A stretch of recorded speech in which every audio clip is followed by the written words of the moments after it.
Assalamualaikum warahmatullahi wabarakatuh. Perkenalkan, nama saya Indah Sari, NIM 8567588045. Dan saya Triana, NIM 8567588084. Pokjar Muara Telang, UPBJJ Palembang. Dan dosen kami Bapak Dr. Diskon MSI yang telah memberikan kami kesempatan untuk melakukan praktikum pada hari ini. Ya, hari ini kami akan melakukan uji praktikum IPA di SD, percobaan arus dan tegangan listrik. Adapun tujuan dari praktikum kami ini adalah yang pertama menjelaskan aliran arus dalam suatu rangkaian listrik, yang kedua menjelaskan pengaruh tegangan terhadap suatu rangkaian. Nah, terus di sini ada alat dan bahan. Alat dan bahan. Pertama, di sini kami menggunakan 3 buah baterai, ya, 3 buah baterai. Tuh, bisa dilihat ya teman-teman. Selanjutnya kami juga menyiapkan 1 buah sendok yang terbuat dari perak. Yang ketiga, di sini ada mata pensil ya teman-teman. Yang keempat ada stik es krim bekas ya teman-teman. Yang selanjutnya ada kertas. Selanjutnya di sini ada juga potongan besi ya teman-teman. Ada potongan tembaga. Ada penghapus yang berbentuk sepatu. Ada tas plastik ya nih teman-teman ya. Tuh, tas plastik teman-teman. Ada kabel yang kami gunakan teman-teman untuk mengalirkan listrik. Ada lampu ya teman-teman, lampu kecil teman-teman. Tuh. Di sini juga ada air jernih ya teman-teman, air biasa, air yang biasa kita minum, air bersih tanpa campuran. Dan di sini yang terakhir air garam. Air di sini air jernih yang sudah saya kasih garam ya teman-teman. Nah, ini. Baiklah teman-teman, kami akan melakukan percobaan dengan langkah-langkah atau langkah kerja sebagai berikut. Ya, baiklah teman-teman. Di sini kita akan melakukan percobaan pada arus dan tegangan listrik. Pertama-tama, kita akan menempelkan kabel ya teman-teman. Nah, teman-teman, di sini kita akan menempelkan salah satu ujung kabel ke kutub utara ya, teman-teman. Nah, ini kita tempelkan ke kutub utara dan kita gunakan lem ya, teman-teman, atau lakban. Nah, teman-teman, setelah kita tempel tadi ujung kabel, satunya kita pasangkan di lampu yang berukuran kecil tadi ya, teman-teman. Kita pasangkan ke lampu yang berukuran kecil. Nah, ya teman-teman. Setelah itu, kita akan menguji cobanya apakah arus atau tegangan listriknya berjalan atau tidak ya teman-teman. Kita akan uji cobanya pada lampu tersebut. Kita coba ya teman-teman. Sini saya pegang. Nah, di sini bisa terlihat ya teman-teman ya. Ada tuh teman-teman. Nah, tuh teman-teman. Hidup ya teman-teman. Ada aliran listrik. Ada aliran listriknya teman-teman. Nah, tuh. Terus untuk yang kedua, kita uji coba menggunakan sendok dari perak. Kita akan mengetes apakah sendok dari perak ini bisa menghantarkan listrik atau dia bisa kita sebut benda yang termasuk konduktor. Kalau dia isolator, dia tidak bisa menghantarkan arus listrik ya teman-teman. Kalau sendok ini bisa menghantarkan listrik, maka ia termasuk benda konduktor atau yang bisa menghantarkan arus listrik. Kita coba ya teman-teman. Kita coba ya teman-teman. Nah, di sini teman-teman bisa terlihat arus listrik itu bisa dialirkan melewati sendok yang terbuat dari perak. Artinya sendok ini mengandung atau termasuk benda yang konduktor. Oke, itulah teman-teman kesimpulannya dari sendok yang terbuat dari perak. Setelah itu, kita uji coba pada potongan besi ya teman-teman. Apakah dia mengandung listrik atau tidak ya teman-teman. Jika dia mengandung listrik, maka lampunya akan menyala. Lampunya akan menyala ya teman-teman. Bisa dikatakan di sini konduktor. Nah, di sini teman-teman ya.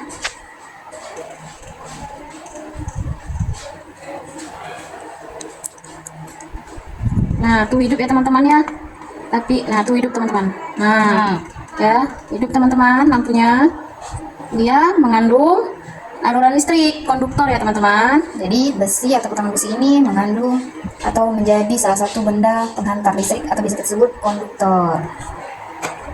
Selanjutnya kita akan menguji coba dengan kertas ya teman-teman. Apakah kertas ini bisa menghantarkan listrik sehingga dia masuk ke dalam konduktor atau masuk ke dalam isolator yang tidak bisa menghantarkan listrik. Coba teman-teman. Sepertinya tidak ada aliran listrik yang dihasilkan dari kertas ya teman-teman. Jadi kita simpulkan kertas ini termasuk benda isolator atau tidak bisa menghantarkan arus listrik. Setelah itu kita uji coba pada tembaga ya teman-teman. Nih tembaga. Kita uji coba pada tembaga, apakah dia mengantarkan arus listrik atau tidak. Nah, di sini dia bisa mengantarkan arus listrik ya teman-teman pada tembaga. Lampunya hidup ya teman-teman. Jadi kita simpulkan tembaga ini masuk ke dalam konduktor karena bisa mengantarkan arus listrik, terlihat dari sini. Selanjutnya kita akan mencoba coba dengan stik es krim ya teman-teman. Apakah stik ini bisa mengantarkan arus listrik atau tidak? Ya teman-teman, tidak ada arus listrik yang dihasilkan dari stik es krim yang terbuat dari kayu ini ya teman-teman. Artinya stik es krim ini termasuk isolator, benda yang tidak bisa mengantarkan arus listrik. Bisa kan ya teman-teman? Selanjutnya di sini kita akan mencoba ini penghapus ya teman-teman, berbentuk sepatu. Apakah dia mengandung konduktor atau mengandung isolator? Jika dia tidak mengantarkan arus listrik, berarti dia mengandung isolator. Jika dia menghantarkan listrik, dia mengandung konduktor. Nah teman-teman bisa dilihat ya teman-teman, di sini dia tidak bisa mengantarkan arus listrik. Jadi di sini dia adalah isolator.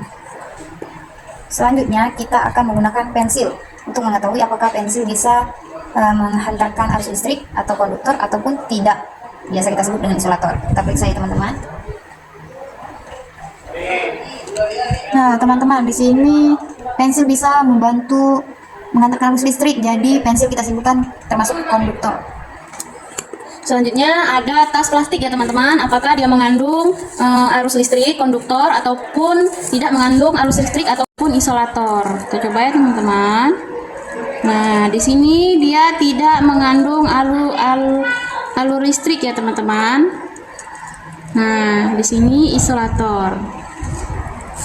Ya, teman-teman, masih dua yang terakhir. Sini ada air bersih atau air jernih dan air garam. Kita coba celupkan sedikit. Apakah air dari air garam ini bisa mengantarkan listrik atau tidak? Apakah perbedaan dari kedua air ini? Coba yang pertama. Ya teman-teman, di sini setelah kita mencelupkan di air garam, aliran listriknya bisa berjalan ya teman-teman. Jadi air garam bisa membantu mengalirkan arus listrik, sehingga kita simpulkan air garam itu konduktor.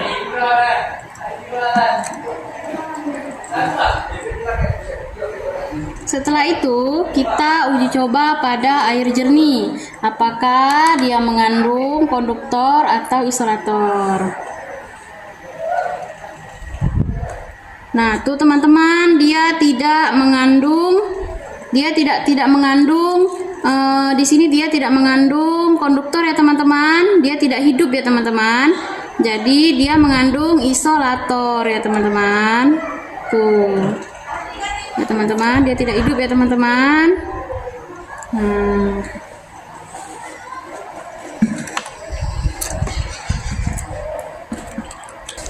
Ya baik teman-teman, saya akan menyimpulkan hasil percobaan hari ini.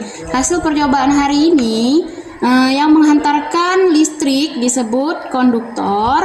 Ya, di sini ada bahan-bahannya yang sudah saya uji coba tadi. Di sini ada air garam yang mengantarkan arus listrik, ada sendok perak, ada di sini potongan besi, potongan tembaga, ada di sini bisa disebut pensil ya, mata pensil ya teman-teman. Nah, di sini bisa mengantarkan tegangan listrik ya. Untuk selanjutnya, saya akan menjelaskan benda-benda yang termasuk isolator atau benda-benda yang tidak bisa mengantarkan arus listrik. Yang pertama, hasil pengujian, ini ada kertas. Potongan kertas ini tidak bisa mengantarkan arus listrik atau kita sebut dengan benda isolator. Yang kedua, ada penghapus yang berbentuk sepatu, ini juga tidak bisa menghantarkan arus listrik. Isolator juga, ada ada kantong plastik, ini juga tidak masuk dalam konduktor, artinya dia masuk dalam isolator. Ada stik es krim yang terbuat dari kayu, ini juga isolator. Dan yang terakhir ada air bersih atau air jernih, ini tidak bisa juga menghantarkan arus listrik, sehingga masuk kategori isolator. Ya teman-teman, mungkin itu saja yang bisa kami simpulkan hari ini. Kami akhiri. Wassalamualaikum warahmatullahi wabarakatuh.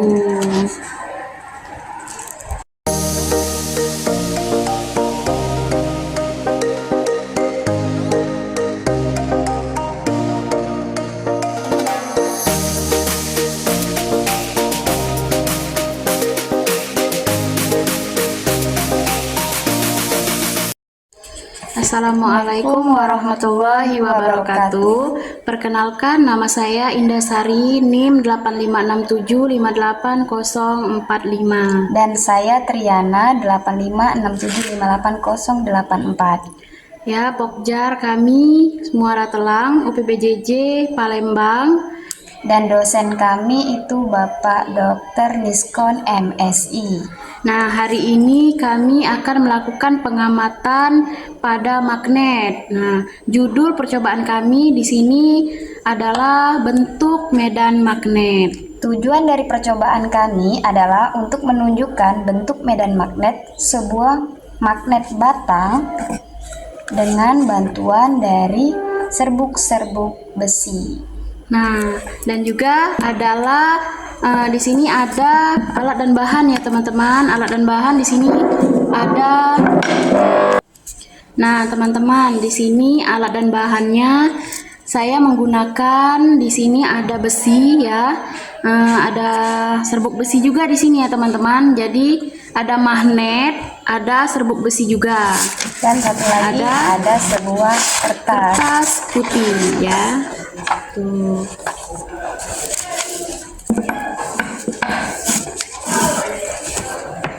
Adapun cara kerjanya yaitu sebagai berikut.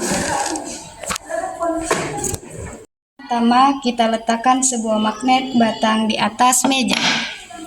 Yang kedua, di sini peganglah selembar karton putih di atas magnet tersebut. Kemudian taburlah serbuk-serbuk besi secara merata di atas karton. Kemudian ketuk karton itu secara perlahan beberapa kali. Ya.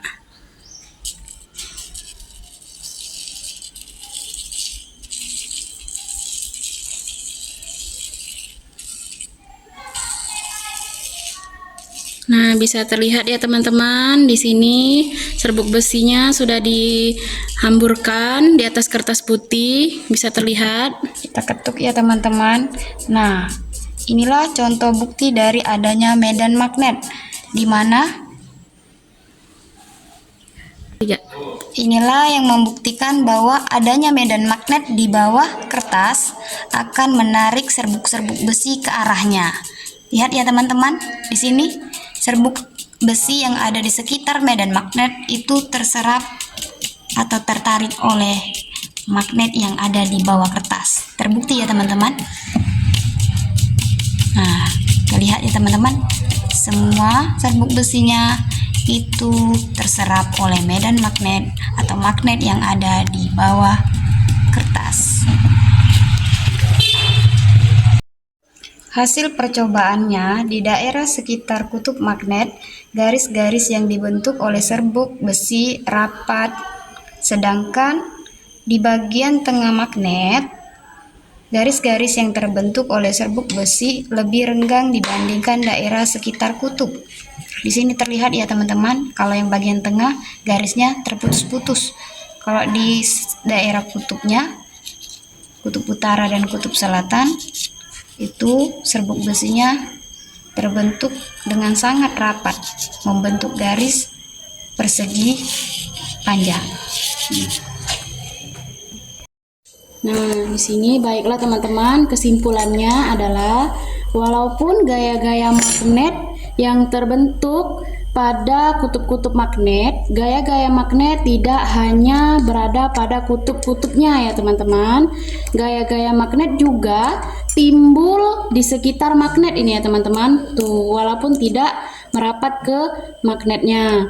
Daerah di sekitar magnet yang terdapat gaya-gaya magnet disebut inilah medan magnet. Inilah contoh dari medan magnet ya teman-teman. Tuh, bisa dilihat ya teman-teman ya. Bisa digerakin tuh ya, dia akan tertarik ya, tertarik ke magnet tadi. Tuh, yang di bawah Bu, tolong. Tuh ya teman-teman ya, bisa dilihat ya teman-teman, menggunakan medan magnet tadi. Tuh ya. Baiklah, sekian dari kami. Kami akhiri. Wassalamualaikum warahmatullahi wabarakatuh. Itulah jemputnya.